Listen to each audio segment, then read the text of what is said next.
Hello everyone, welcome to the Burn After Watching podcast for Monday, July 11th, 2016. This is episode number 35, and I'm your host, Jody. I am back again from summer camp, your host, Reed. I'm your host, Mark. And joining us today... Not a guest, back again to host, Kent. Kent's back. It's exciting. We're all very excited and surprised. We talked Kent into coming back on today for the Neon Demon because he loves the movie so much. Is that true, Kent? I negotiated for the first salary for the podcast. The first salary? Yeah. You're paying him, Jody? What? Okay. Oh, we got to talk about something. But also... we got to do some talking now. We're going to record 2 episodes tonight, so we're actually... hopefully a little bit later this week. Also going to be releasing the episode, guys. The bonus, halfway spectacular bonus-ode. Yes. Webisode. It's basically half an episode. Exactly. But on this episode, we're going to... a Jodesode. But on this episode, we are going to be discussing The Neon Demon, Nicholas Winding Refn's new film. That is already out of theaters, probably in most places. Did not do great. That's my fault, guys. I apologize. I was gone for a few weeks. I hope you guys didn't miss me too much. I did. I was at summer camp, as these guys said often. I did mention last week that Reed making us wait so long to review this movie, he better have some mighty impressive things to say about it. So maybe you can sway me too. I just saw it last night, so I'm... But yeah, let's just get ready. Get on the show. I'm not sure if we're going to do picks tonight since we are going to be doing that bonus episode, so we may skip over picks on this show. It's a short-sode. Short-sode, yes. That's what you could say. You could say that, and I did. All right. But yeah, here's a quick clip from The Neon Demon. I think that I wish I had your hair. Is this your natural color? You're just so beautiful. Don't you think that she's just perfect? Is that your real nose? Yeah. God, life is so unfair. Gigi just got out of the body shop. She's still a little sensitive. You had work done? You say that like it's a bad thing. Sweetie, plastics is just good grooming. Imagine going a year without brushing your teeth. I go to this guy in Beverly Hills. Andrew. Dr. Andrew. She's in love with him. Of course I love him. Look at me. He calls me the bionic woman. Is that a compliment?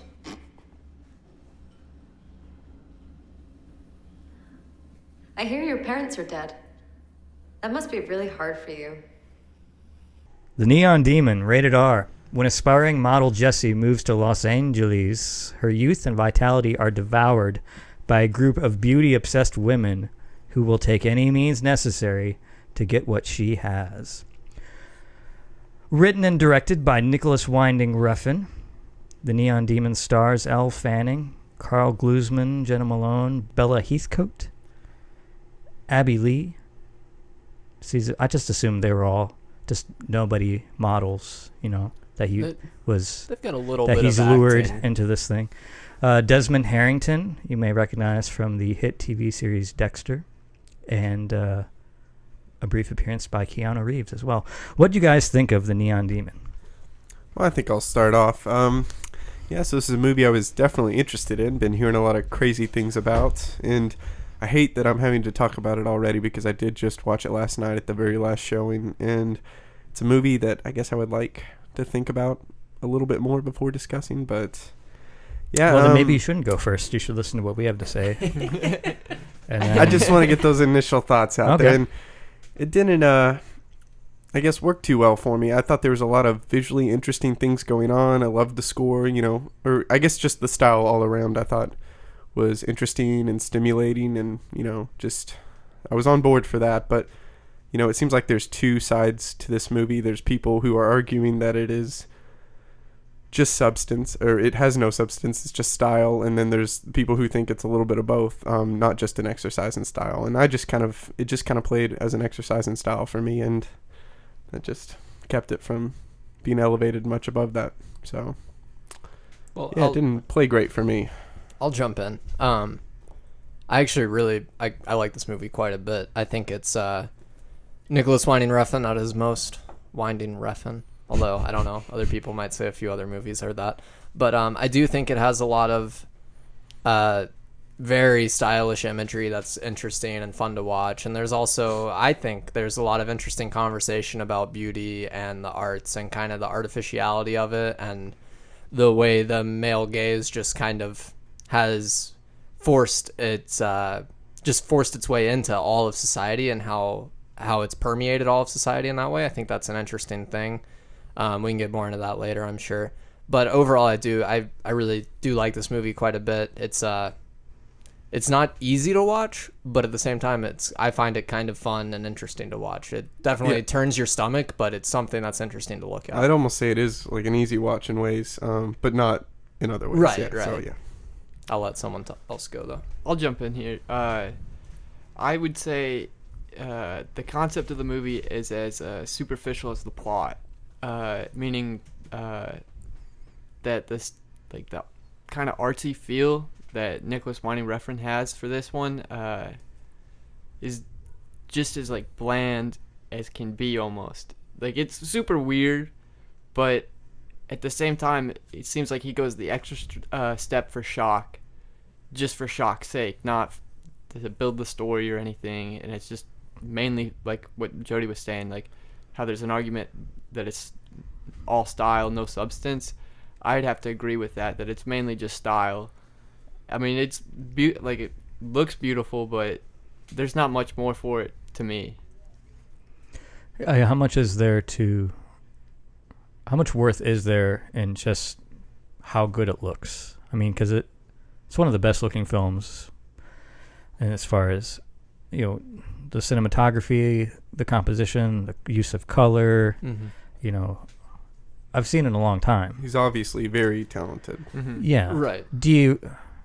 So I think, Jody, you just brought up that perspective that he's trying to get by on the style. Kent thinks that is the case. I mean, do you guys really think he's trying to get one bias here? No, I don't think that necessarily. I think that's how it plays off to me.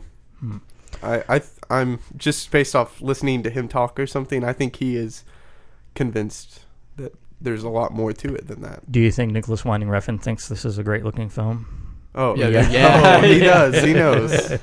Oh yeah.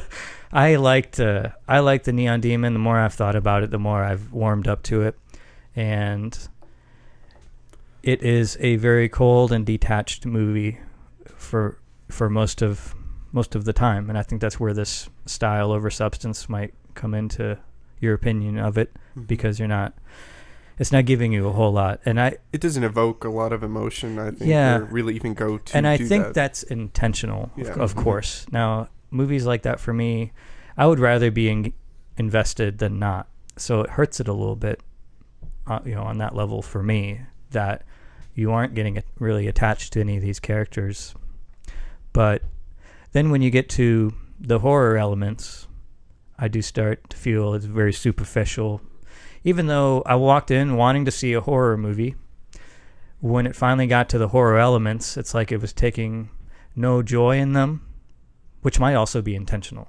They're just kind of thrown in there, and the movie was such a different movie up to that point.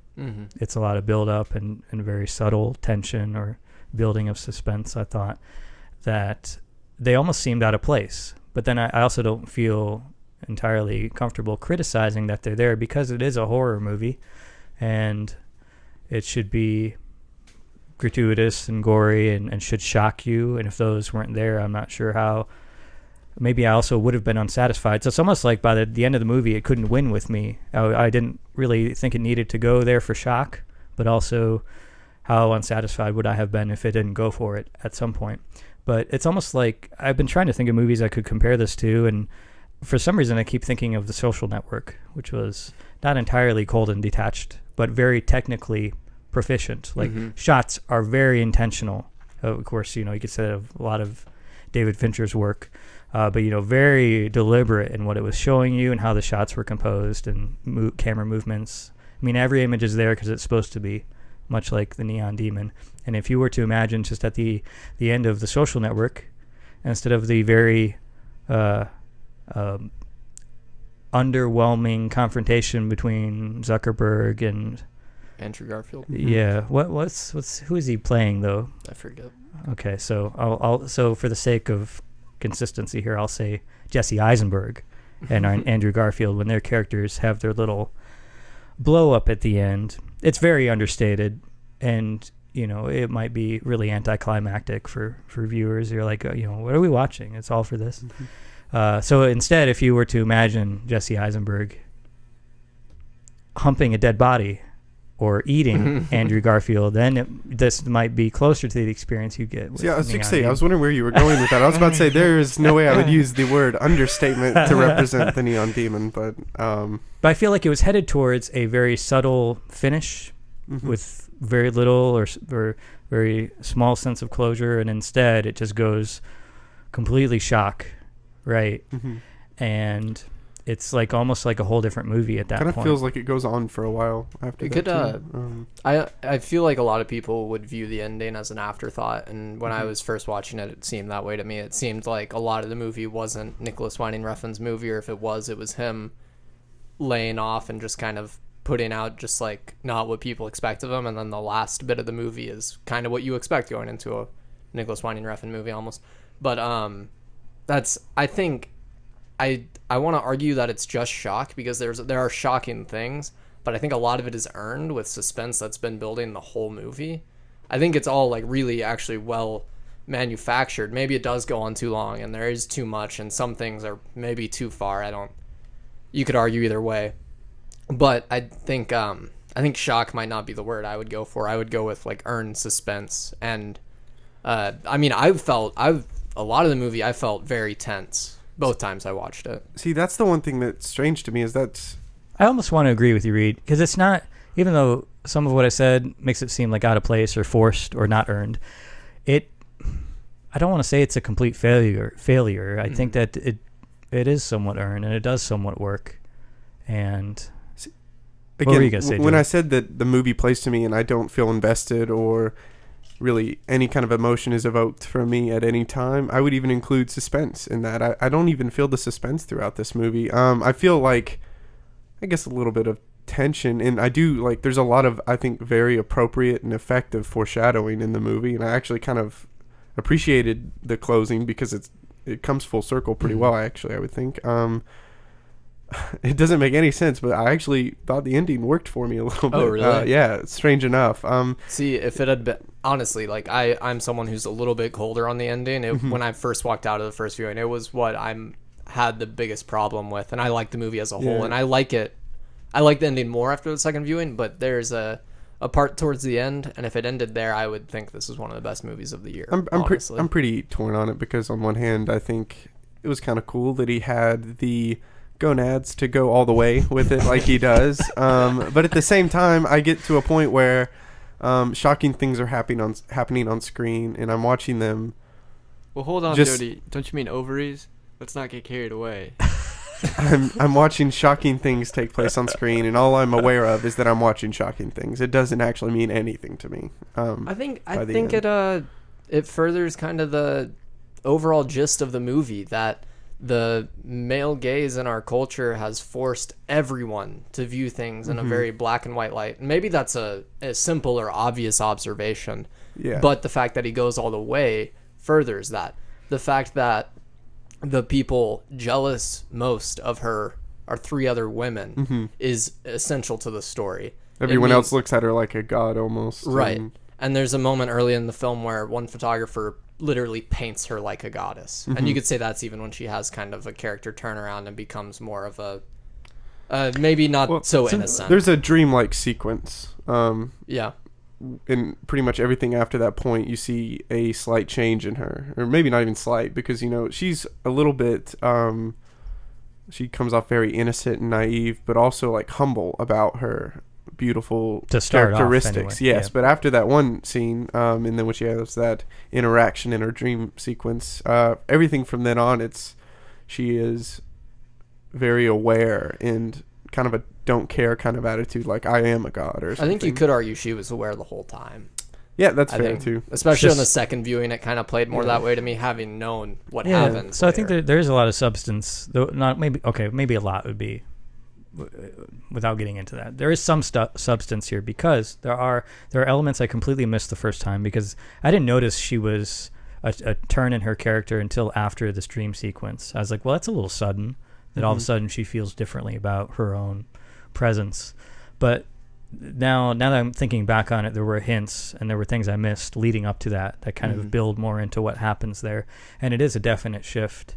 And that is a good moment, I thought, in the movie. And it's speaking to things that worked, and even though it is a cold, detached film, or at least I think Jody and I think so, Kent might think so, there were moments. One of the grossest things I was worried about for this movie was it was an excuse for Winding Refn to just be around a bunch of LA models and make a movie saying it's about beauty or whatever. But he has been able to invoke some really great performance moments out of, I don't know if these are actresses or not, or if they are models first and foremost. And but there are some great moments where the one that comes to my mind the most is when they're sort of auditioning for a runway show, and the models are just walking in front of this designer, and one of the models does her walk, and he's not even paying attention, and you're like, okay. And then of course Jessie does her walk,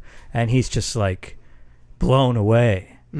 And it shows the other model, and she's like on the verge of just losing it because she's so hurt. See, honestly, and I thought that was a great moment actually, because it's so simple. I mean, one thing I didn't think was done well throughout a good part of the beginning of the movie was any kind of, I didn't believe at all that she was this that powerful of a figure as far as beauty goes and things like that until that scene. That was the first time where it actually sold it for me on that. Maybe Everything that's before on that, you not being attracted to Elle Fanning. No, I don't mean that. I mean, like, I didn't believe in this world that people were actually looking at her in that way. And when they did, it felt kind of artificial. Like, hey, I want you. Yeah. That was the moment where, and maybe it is because of the slow build up with all these other models coming up, and he's not even looking up from whatever he's doing in it with his hands. And then all of a sudden she walks up and he's looking at a magazine or something. Exactly. And he can't take his eyes off of her the entire time she walks down and up.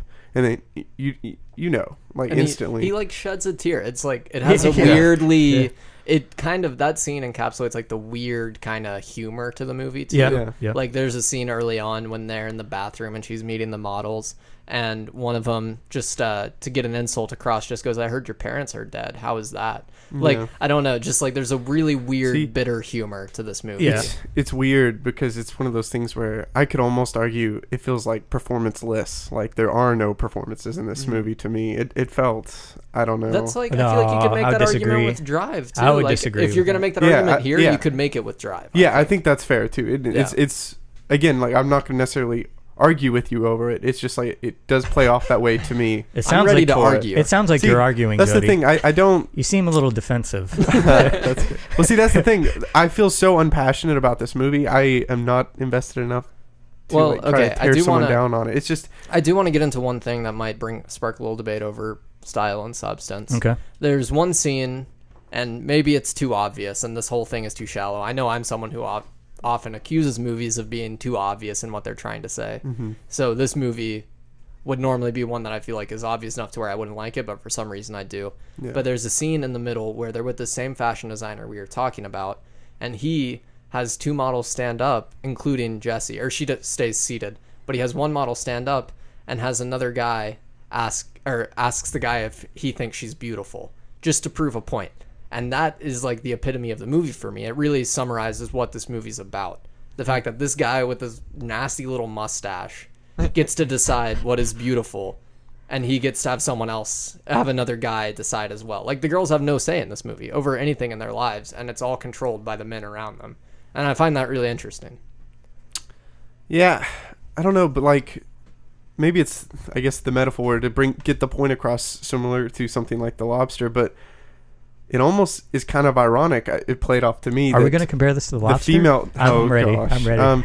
It kind of comes off as ironic to me that the movie is wanting to call out, misogyny in this culture, specifically like modeling and photography and even film. But all of the characters in this movie, that's not just a female thing either, just feel like paper to me, like paper thin, like nobody's fleshed out or anything. Yeah, you can read the title of the movie, The Neon Demon, as simply being Los Angeles. I think you could do that and you'd be pretty safe, and that would be fair grounds to say all these characters are papery. I'm almost close to saying you're giving it a little too much credit. It's so it didn't feel like a real place. The people don't feel real. It is very surreal. And I think could the be dreamlike quality is important to it though as well. You know, sometimes I don't think. Yeah, carry on. You know, something comes off. I think it might hurt it. That you have a problem with the movie, and you're like, well, you know what? This actually feels like it's very intentional from the director. Right. And it makes you maybe rethink it a little bit. But this is one of those situations where, yeah, I'm pretty sure it's intentional, but it still does not work for me at all and with the movie. And yeah, no, I mean, I get disliking this movie. Well, see, what's so funny is I feel like, you know, leading up to this movie, critics have pretty much split down the middle on this thing, very passionate one way or the other. And I don't identify with either because I kind of see the middle ground here. I'm like, you know, there's a lot of interesting things going on, but also I'm not going to condemn this movie. I don't hate it, you know, but I feel like all three of you are kind of falling there, like variations on negative and positive, but mainly towards the middle. And I find that interesting because it is such a weird film. Like, it's almost like Swiss Army Man last week, y'all. I listened to that episode and you guys were all kind of not in the middle, but slightly positive, right? Yeah. And that's like another weird movie to be like sort of in the middle. That's the weird thing about these movies is, you know, I feel like this probably isn't fair, but like, I feel like I could go into this one day for the first time and be like, you know, I liked it, and follow more on your side reading. Then the next day I go in and I'm like, nope, no, thank you. Swiss Army Man was such a fun watch for me, but it's not very consistent. It gets really, for me, it got super messy at the end in messaging and in its execution. Neon Demon is super tight. It's so consistent, and which that's kind of what, rather than dismissing it, that it's so composed that it's kind of forced me to be like, well, wait, I didn't hate it. There's something going on. There's more to it. But ultimately, it's almost like some of the things that are intentional, that are on purpose, that sort of work for it, also work against it in weird ways. Yeah, I totally. Is this everything you hoped the Neon Demon would be? Did it, let's say, live up to expectations, or did it? I don't really know where my expectations were, considering how all over the place opinions had been coming into it. But I will agree totally with you in that, you know, something like Swiss Army Man, where there were moments I had a lot of problems with, and moments where I was thinking it was amazing. Neon Demon played off more as like consistently underwhelming for me, but also aside from the visuals and just everything about the style, because one thing we have not mentioned, and I do want to mention something I really like about the movie, Cliff Martinez score, and that's something with all of Winding Refn's movies, is the music is always very appropriate and fun with, and it just goes along so well with his style. There's a strange dichotomy to his films though, where he deals with like very pulpy matters very matter-of-factly almost, like he does, like what you're saying with him not taking joy in the horror moments. That is a weird thing about the Neon Demon. Like, it never seems like it's having that much fun with itself like a pulpy movie might, you know.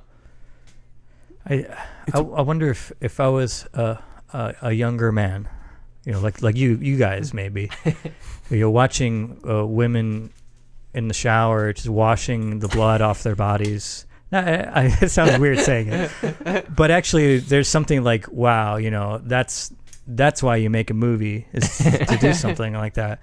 So I don't know, but it was very, I was kind of like, all right, let's move on. I mean, what else you got, Neon Demon? I didn't love that sequence that you're talking about with the shower, the blood off the women. But one thing I thought about while watching that was, well, maybe some of that Brian was De Palma's Dressed to Kill, and that's I told probably you I thought that was a pretty obvious homage to Dressed to Kill. When I heard Winding Refn talk about De Palma, he talked as if he had not seen many of his movies or something, and after seeing that, I was like, he's had to have seen Dressed to Kill, right? Like, there's something about there's like sort of a weird throwback or homage quality, but I was so, at that moment, I was a little confused. I'm like, so what happened? And he's just indulging in this moment, in this homage. Okay. And I'm like, what happened? What happened? Are you even going to tell me? I was like so worried it was going to end. And I'm like, I don't even know what happened.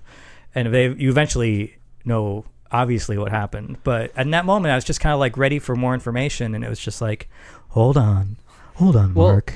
We're going on a visual ride. Well, see, that's another thing that threw me off. That I was expecting there to be more horror elements or more surprising. The movie honestly didn't surprise me a whole lot. Yeah. And maybe that was because there were so many effective moments of foreshadowing, but with the exception of that last 5 minutes. That specifically I didn't expect, but everything up until a certain point I was like, yeah, this seems about where I thought this would go or should go, and that's not really a knock or a compliment, but well, to get into maybe that scene a little bit more, I think there's like a kind of formula to the movie within that scene.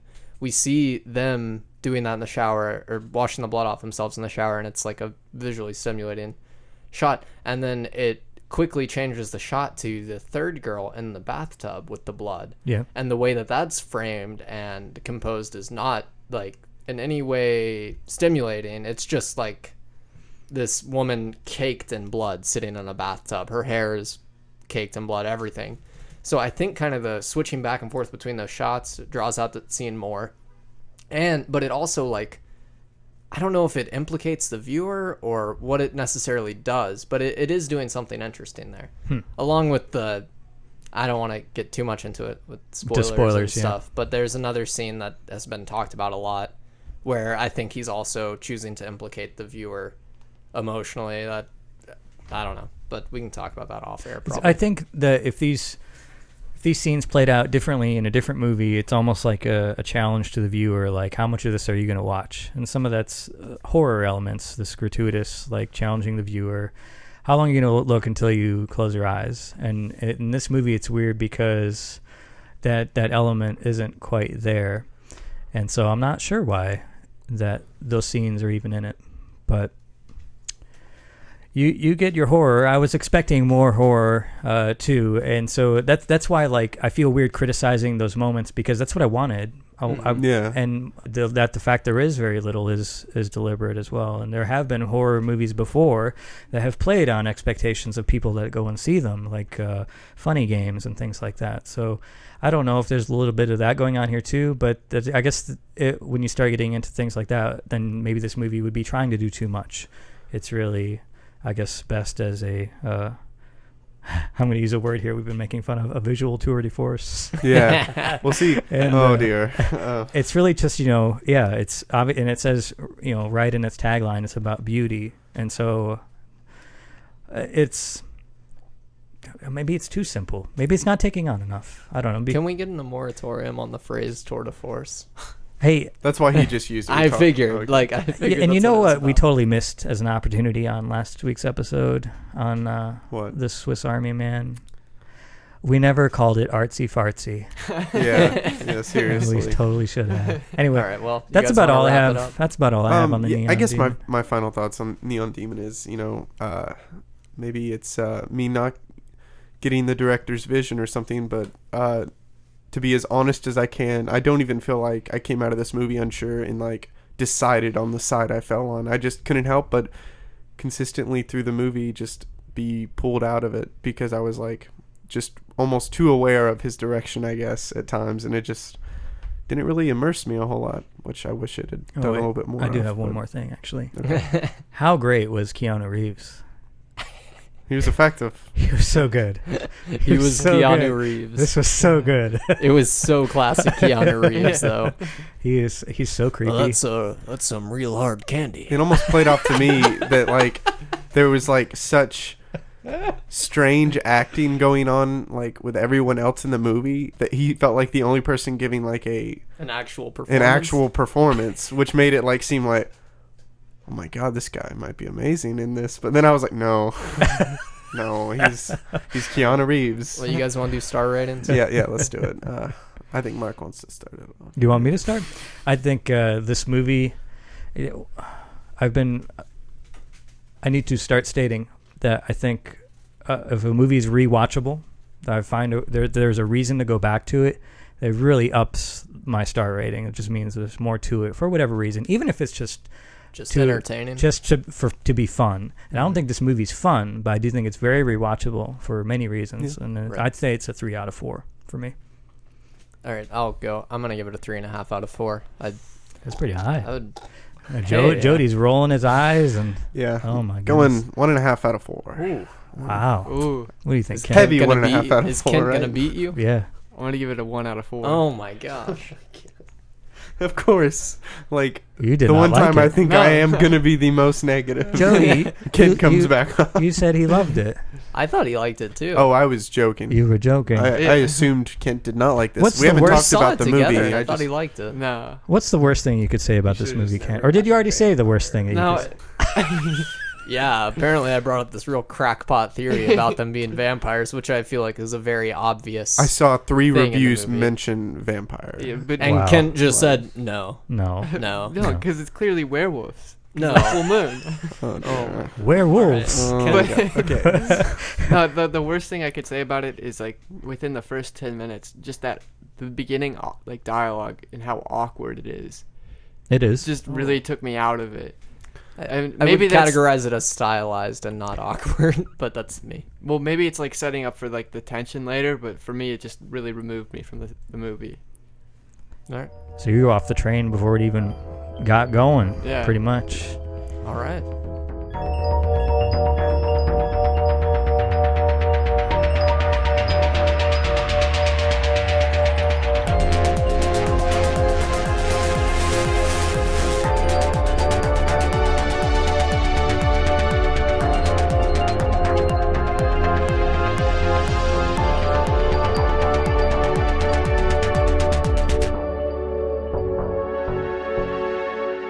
Okay, so yeah, it's going to be a short show today, but that's all for our talk on the Neon Demon.